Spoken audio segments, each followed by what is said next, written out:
जलसे के अंदर जो 25 अप्रैल को रीट की भर्ती कराने की बात कही थी, उसमें पिछली 2017 की जो रीट हुई थी उसमें काफी कुछ बातें ऐसी थी जो लोगों ने आकर के बताया था कि इसमें इस तरह की दिक्कत है, राजस्थान के लोगों को कम महत्व मिलता है।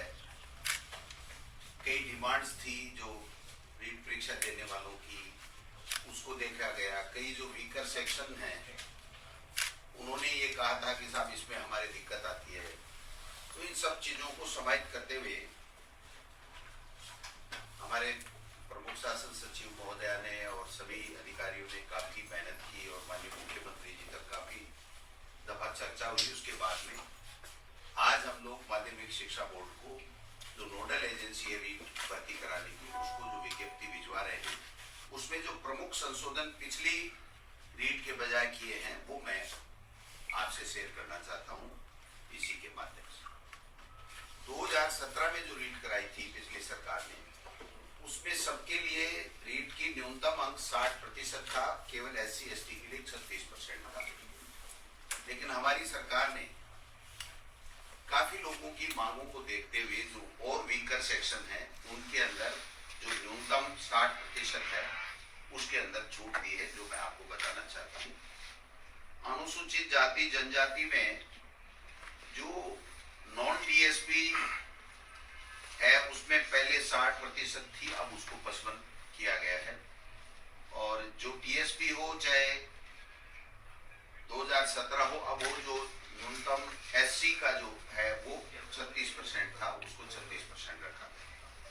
दूसरा, अनुसूचित जाति, पिछड़ा वर्ग, अति पिछड़ा वर्ग, MBC, AWS, इन सभी श्रेणियों में पिछली 2017 की रीट में 60% था, जिसको 5% की रियायत देकर के 55% किया गया है। समस्त श्रेणी विधवा, परित्यक्ता महिलाएं और भूतपूर्व सैनिक, इनके लिए भी 60% था पिछली भर्ती में, हमने इसमें 10% की रियायत दी है। 50% न्यूनतम अंक हमने माने हैं।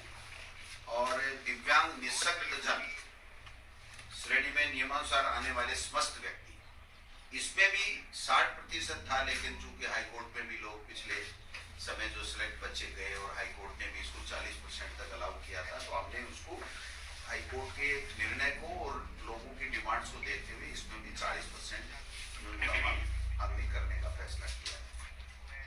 दूसरा, शहरिया जनजाति के लिए बहुत कम पात्र व्यक्ति मिलते हैं, तो पहले 60% ही था, लेकिन इसमें शहरिया जनजाति शहरिया क्षेत्र के लिए हमने 36% किया है। दूसरा जो एक मुद्दा रहता था कि जो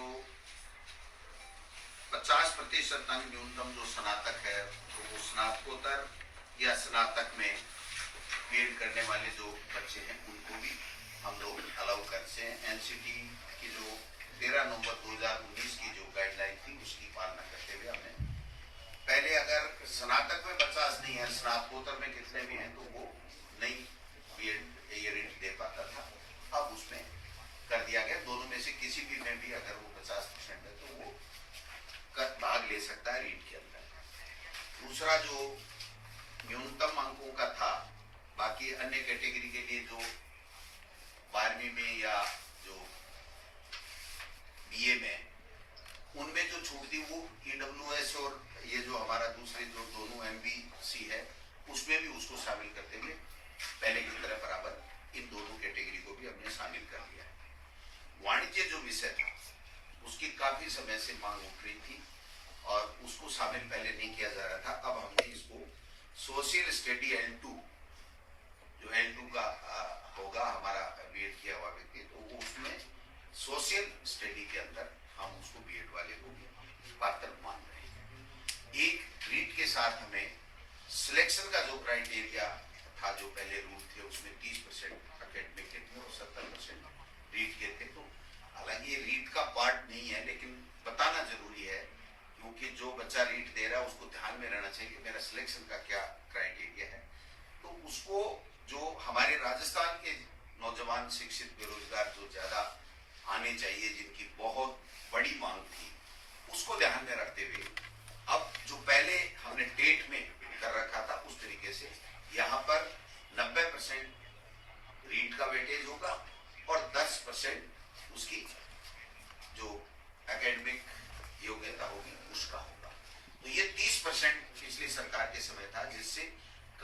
शिकायतें आई थी और काफी फर्जी डिग्री लेकर के बाहर के लोग भी आ गए थे। तो मैं समझता हूँ राजस्थान के लोगों को ज्यादा से ज्यादा वेटेज मिले, इसके लिए भी हमने किया है। एक जो राजस्थान के बेरोजगार बच्चों को ज्यादा से ज्यादा मौका मिले, इसलिए 2011 में पहले जो सिलेबस बना था, तो इसमें जो एनसीटी की गाइडलाइन है उसमें है कि प्रचलित पाठ्यक्रम के हिसाब से आपको सिलेबस देना है।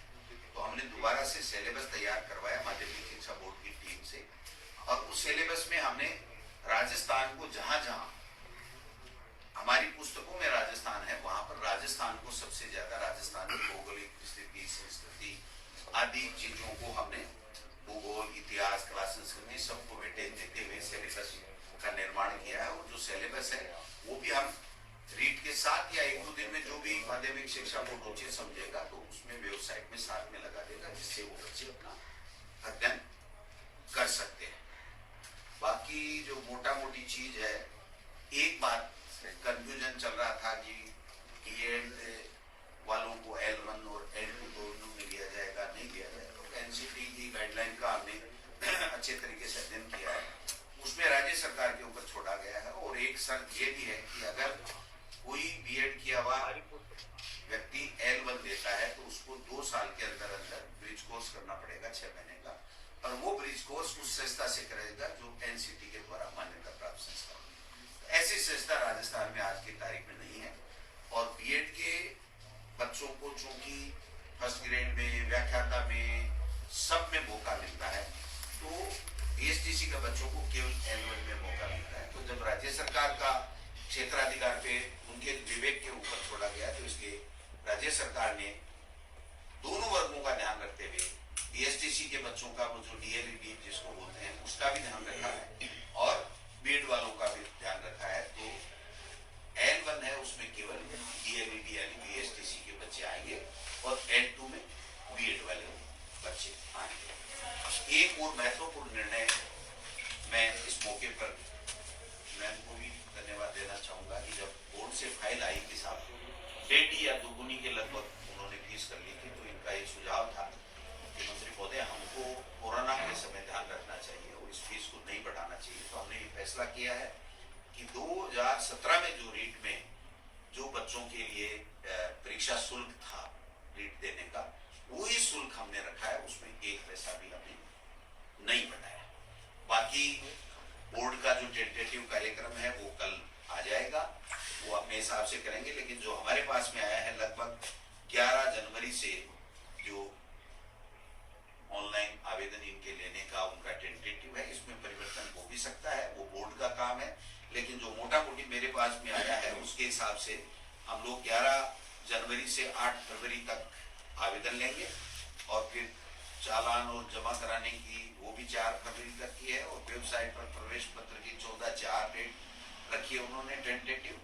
और प्रथम 6 से 8, 10 से 12:30 परीक्षा का समय, और वो जो 1 से 5 कक्षा का है वो 2.5 से 5, इस तरीके से 25 अप्रैल की एग्जाम है। तो ये जो मैंने टाइम टेबल बताया, ये बोर्ड अपने हिसाब से आवेदन लेने का घटा सकता है, बढ़ा सकता है, वो उनके विवेक पर, उसमें राज्य सरकार का कोई दखल नहीं है।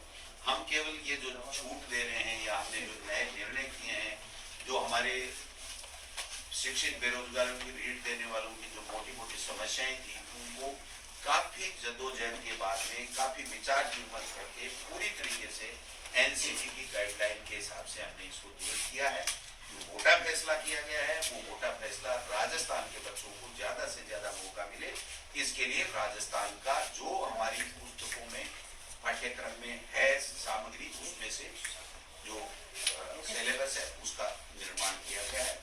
और जो 10 और 90 का जो वेटेज है वो वेटेज हमने आगे सिलेक्शन में है। ये मोटा मोटी जो आज हम भेज रहे हैं, अब वो आज कल निकालें, परसों निकालें, वो उनके ऊपर है। जब भी विज्ञप्ति निकलेगी उसके बाद में। तो विषय में पूछे तो क्या लेवल 1 में बीएडधारी को शामिल नहीं किया जाएगा? आपके कहने का मतलब? बिल्कुल, राज्य सरकार ने अंतिम फैसला कर लिया है, क्योंकि ये राज्य सरकार पर छोड़ा गया था। और दूसरी चीज, ब्रिज कोर्स की जो आवश्यक शर्त थी, अगर हम इसको अगर L1 में बीएड वालों को शामिल करते तो एनसीटी से कब उस ब्रिज कोर्स की मान्यता मिलेगी, राज्य सरकार के पास क्या संसाधन होंगे क्या नहीं होंगे। दूसरी चीज फिर अगर वो नहीं कर पाएगा तो फिर उसकी नौकरी को खतरा हो जाएगा, उसको हम परमानेंट कर नहीं सकते, उसको बाहर निकालना पड़ेगा। तो कई तरह की कॉम्प्लिकेसी बढ़ने की संभावनाएं थी। और दूसरी अन्य स्टेट्स का भी हमने किया है, तो कई जगह कोर्ट केसेज में है, बिहार में हुआ है, और उसके बाद वहाँ एनसीटी ने जो अपनी उत्तर रिप्लाई दिया है कोर्टों में, वो भी उन्होंने कहा ये राज्य सरकार का निर्णय है। तो L1 में केवल बीएसटीसी वालों को मिलेगा और बाकी सभी एग्जाम्स में बीएड वालों को मिलता है। अच्छा, 90-10 केवल L2 में ही लागू रहेगा या L1 में भी होगा? नहीं, ये सिलेक्शन L2 में, L1 में तो जो मेरिट बन जाएगी वो मेरिट जो पहले की तरह है, उसमें कोई किसी तरह का कोई नहीं। L2 में ही केवल ये 70-30 का था, जिसको 90-10। राजस्थान जीके की आप बात करें तो कुछ अंदाजा कितने नंबर का सर वो आधार होगा? देखिए, नंबर नहीं बताए जाते हैं, नंबर पेपर के होते हैं और पेपर में बाकायदा सिलेबस होता है। और सिलेबस जो 2-3 साल से जो प्रचलित पुस्तकें हैं उसमें से देख करके बाकायदा सिलेबस बनाया गया है। और वो ये सिलेबस इस विज्ञप्ति का हिस्सा होगा, वो बाकायदा बोर्ड की वेबसाइट पे होगा, बच्चों को अच्छी तरह से दिखेगा। और जो सिलेबस होगा उसके मुताबिक प्रश्न पत्र बनाने वाली जो भी गोपनीय जो शाखा होगी, वो जो एक्सपर्ट होंगे वो। सर विज्ञप्ति कब तक जारी होगी? विज्ञप्ति हम आज भेज देंगे, आज रात को भी हो सकती है और कल भी हो सकती है। आप तो लेट रात तक जगना। सर रीट 2016 वालों की भी एक बहुत बड़ी मांग है, हाईकोर्ट की सिंगल बेंच और डबल बेंच ने फैसला दिया वेटिंग सूची जारी करने के लिए, तो ये इसका कब तक क्या टेंटेटिव? देखिए, 2018 का तो हमने निर्णय कर लिया, L1 और L2 दोनों का वेटिंग लिस्ट जारी कर दिया। लेकिन चूंकि कई तरह के ऐसे प्रकरण हैं जिसमें वेटिंग लिस्ट का है, तो कई हाई कोर्ट में है, कई सुप्रीम कोर्ट में है, सुप्रीम कोर्ट में स्टे मिला हुआ है। तो इसकी हम लोग समीक्षा करेंगे अधिकारियों के साथ में बैठ करके, और जो यथासंभव सरकार के बस में होगा, जो कर सकती है सरकार नियमों में रहती है, फिर वो करें।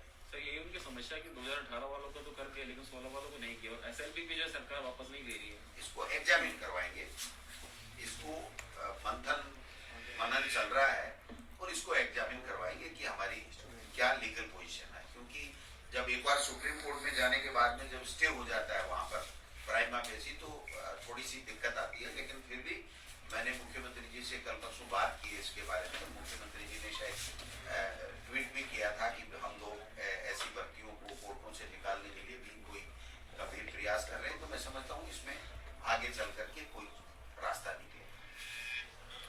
सर स्कूलों को खोलने की कवायद की अभी मीटिंग भी हुई थी, लेकिन 15 जनवरी तक टाल दिया गया। क्या कुछ सर कुछ फीडबैक आया इस तरह के नहीं खोलने की स्कूल? ये थी कि 4 से 5 जनवरी मुझे जो लग रहा है कि अब कोरोना कम हो रहा है, तो सरकार इसके ऊपर गंभीरता से विचार कर रही है। काफी स्टेट्स का अध्ययन किया गया और जो केंद्र की एसओपी है उसको भी देखा गया। स्कूल खोलने का मतलब है स्कूल भी खुलेंगी, कॉलेज भी खुलेंगी, तो कोचिंग भी खुलेंगी, तो इसका सारा प्रभाव देखना पड़ेगा कि कितना क्या कोरोना का प्रभाव रहता है। लेकिन अब मान के चलिए कि 14-15 तक कोई अंतिम फैसला होगा। Thank you.